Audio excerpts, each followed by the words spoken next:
Good morning विद्यार्थी मित्रांनो.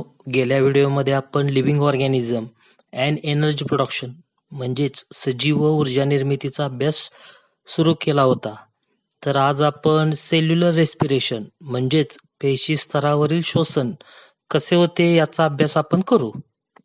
Cellular respiration त्यालाच आपण म्हणतो पेशी स्तरावरील श्वसन. In cellular respiration carbohydrate glucose is oxidized step by step and energy is produced in the form of ATP. Glucose या कर्बोदकाचं टप्प्याटप्प्यानं ऑक्सिडीकरण केलं जातं व ATPच्या स्वरूपात ऊर्जा मुक्त होते. यालाच आपण पेशी स्तरावरील श्वसन असं म्हणतो आणि ही प्रक्रिया पेशीमध्ये होते. आता ATP काय आहे तर ATP ऊर्जा समृद्ध संयुग आहे, एनर्जी रिच मॉलिक्यूल आहे. आपण त्याला ॲडेनोसिन ट्रायफॉस्फेट म्हणतो. Cellular respiration is done by following two method: aerobic respiration in presence of oxygen and anaerobic respiration in absence of oxygen. तर बघा, पेशी स्तरावरील श्वसन दोन प्रकारचं असतं. एरोबिक रेस्पिरेशनला आपण म्हणतो ऑक्सिश्वसन आणि ऑक्सिश्वसन हे ऑक्सिजनच्या मदतीनं होतं, इन प्रेझेन्स ऑफ ऑक्सिजन आपण म्हणतो. एनारोबिक रेस्पिरेशन त्याला आपण विनॉक्सी श्वसन म्हणतो आणि विनॉक्सी श्वसन हे ऑक्सिजनच्या शिवाय होतं, इन अब्सेन्स ऑफ ऑक्सिजन. तर आपण ऑक्सिश्वसन म्हणजे एरोबिक रेस्पिरेशनचा अभ्यास करू. ऑक्सिश्वसन ही प्रक्रिया 3 टप्प्यामध्ये पूर्ण होते. त्यातला पहिला टप्पा म्हणजे ग्लुकोज विघटन, दुसरा टप्पा म्हणजे ट्रायकार्बॉक्झिलिक आम्ल चक्र आणि तिसरा टप्पा म्हणजे इलेक्ट्रॉन वहन साखळी. In aerobic respiration oxidation of glucose occur in 3 steps. First step glycolysis, second step tricarboxylic acid cycle and third step electron transfer chain reaction. तर आपण पहिल्या टप्प्याचा अभ्यास करू. पहिला टप्पा ग्लायकोलिसिस, आपण त्याला म्हणतो ग्लुकोजचं विघटन. ग्लायको मीन्स ग्लुकोज, लेसिस म्हणजे ब्रेकडाऊन, विघटन. Glycolysis process occur in cytoplasm म्हणजेच बघा, ग्लुकोज विघटनाची प्रक्रिया ही पेशी द्रव्यामध्ये घडते. With the help of enzymes म्हणजेच विकराच्या मदतीने घडते. In glycolysis, one molecule of glucose is oxidized step by step to produce 2 molecules of pyruvic acid. At that time, 2 molecules of ATP, NADH2 and water molecule are formed. या प्रक्रियेत बघा काय होते. या प्रक्रियेत ग्लुकोजच्या एका रेणूचे टप्प्याटप्प्याने विघटन होऊन पायरुविक आम्ल तसेच ATP, NADH2 यांचे प्रत्येकी 2 रेणू तयार होतात व पाण्याचा रेणू तयार होतो. यालाच आपण ग्लुकोजचं विघटन म्हणतो. म्हणजेच बघा, ग्लुकोजच्या एका रेणूचे विघटन होऊन पायरुविक आम्लाचे 2 रेणू तयार होताना दिसतात. त्याचबरोबर ATPचे 2 रेणू तयार होतात आणि NADH2 चे 2 रेणू तयार होतात. आता ATP आणि NADH2 म्हणजे ऊर्जा समृद्ध संयुगाचे हे रेणू आहेत. आता ATP आपण त्याला ॲडेनोसिन ट्रायफॉस्फेट म्हणतोय आणि NADH2 ला निकोटिनामाइड ॲडेनाइन डायन्यूक्लियोटाइड असं आपण म्हणतो. आकृतीत दाखवल्याप्रमाणे बघा, ग्लुकोजच्या एका रेणूचं विघटन होऊन सुरुवातीला ग्लुकोज 6 फॉस्फेट तयार होतं, त्यानंतर फॉस्फेट तयार होतं. असं टप्प्याटप्प्याने ग्लुकोजच्या रेणूचं विघटन होऊन शेवटी पायरुविक आम्लाचे 2 रेणू तयार होतात. Then pyruvic acid is converted into acetyl coenzyme A. 2 molecules of NADH2 and carbon dioxide are released during this process.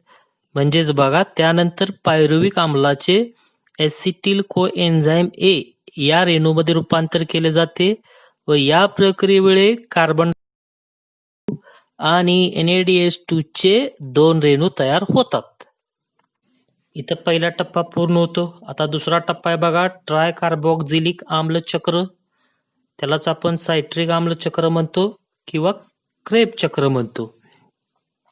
Try carboxylic आम्ल चक्र हे सर हेन्झ क्रेब यांनी शोधून काढलं, म्हणून याला क्रेब चक्र म्हणतो. Sir Hans Kreb discovered tricarboxylic acid cycle and hence it is called Kreb cycle. तसेच या चक्राला सायट्रिक आम्ल चक्र का म्हणतात? कारण या चक्रात तयार होणारा पहिला रेणू, फर्स्ट मॉलिक्यूल, हा सायट्रिक आम्ल म्हणजे सायट्रिक ऍसिड आहे, म्हणून याला सायट्रिक आम्ल चक्र सुद्धा म्हणतात. Acetyl coenzyme A molecule formed in cytoplasm then enter in mitochondria. Acetyl part of acetyl coenzyme A is completely oxidized through this cyclic process and molecule carbon dioxide, H2O, NADH2, FADH2 are formed. तर या चक्रामध्ये काय होतं बघा, ऍसिटिल कोएन्झाइम ए चे रेणू पेशीद्रव्यात असतात.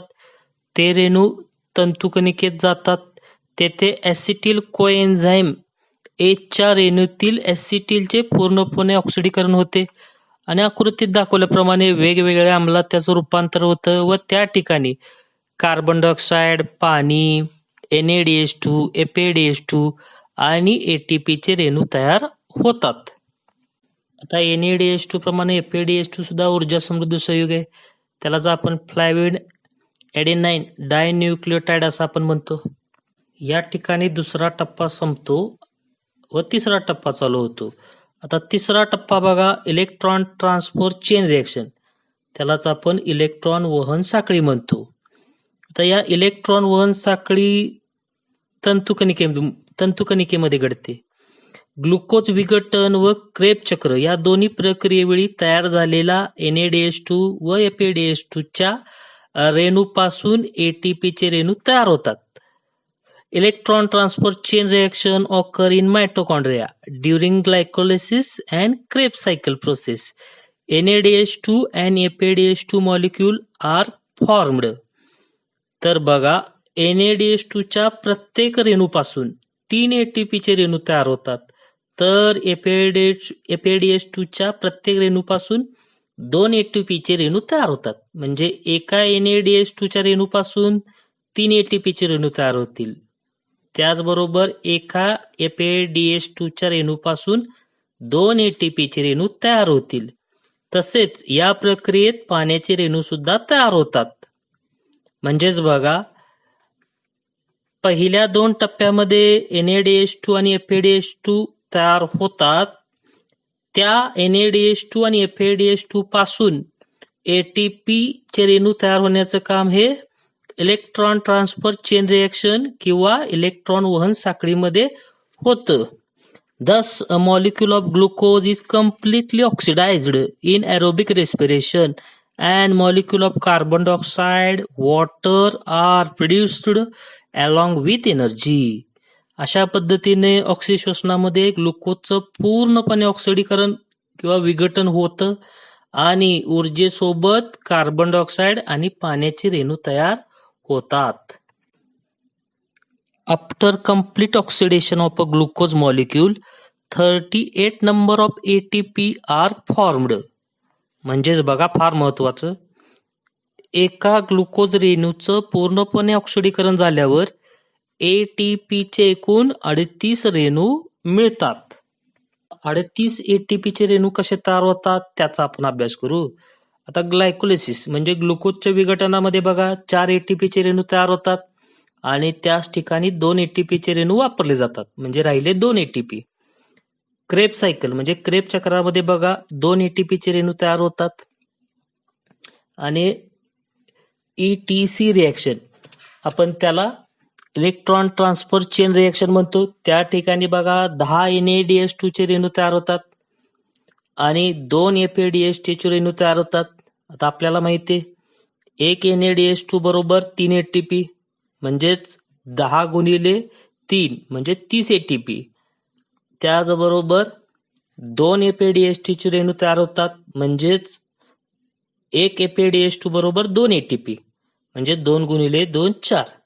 म्हणजे बघा 34 एटीपीचे रेणू हे एटीसी रिएक्शन वेळी तयार होतील. ग्लायकोलिसिस वेळी 2 आणि क्रेब सायकल वेळी 2. एकूण 38 एटीपीचे रेणू तयार होतात. तर या ठिकाणी हे 3 टप्पे पूर्ण होतात.